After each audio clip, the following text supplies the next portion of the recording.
Саламатсыздар ма? Номер 44 мектеп жанындағы шағын орталық. Біз бүгін балаларға базарлық атты байқауға тобымыздың кітап бұрышын таныстыруға келіп отырмыз. Кітап білім бұлағы, ақылдың қазынасы. Кітап арқылы көп нәрсені үйренеміз, жаңа әлемді танимыз. Біздің кітапхана бұрышымыз балалардың кітапқа деген қызығушылығын арттырып, ертегілер мен қызықты әңгімелер әлеміне жетелейтін ерекше орын. Мұнда балалар кітаптарды көріп, ертегілер тыңдап, кейіпкерлермен танысып, білімін толықтырады. Кітап біздің досымыз.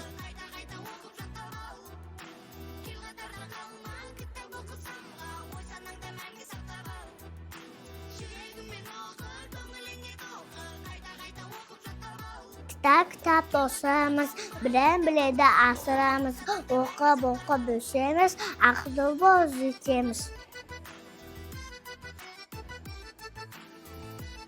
Кітап білім бұлағы, білім өмір шырағы.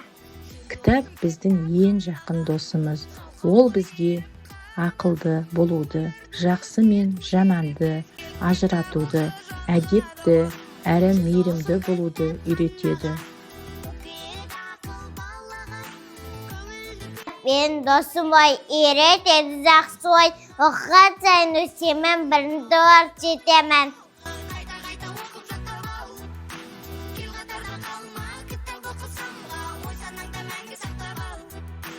Кітапты жұтпаймыз, кітапты бұғылаймыз, кітапты таза ұстаймыз, өйткені ол білім бұлағы.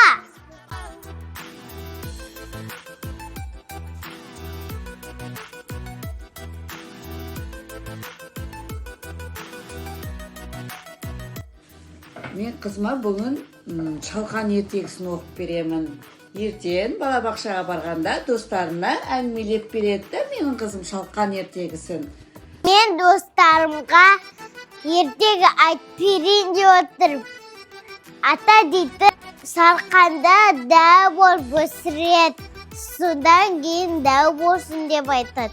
Содан кейін тартармай, содан кейін әжесін шақырады, тартармай, содан кейін қызын шақырады, тартармай, содан кейін қызын шақырады, тартармай, содан кейін мысығын шақырады, тартармай, содан кейін тышқанын шақырады, тартармай, аттар қарады, сорғаны.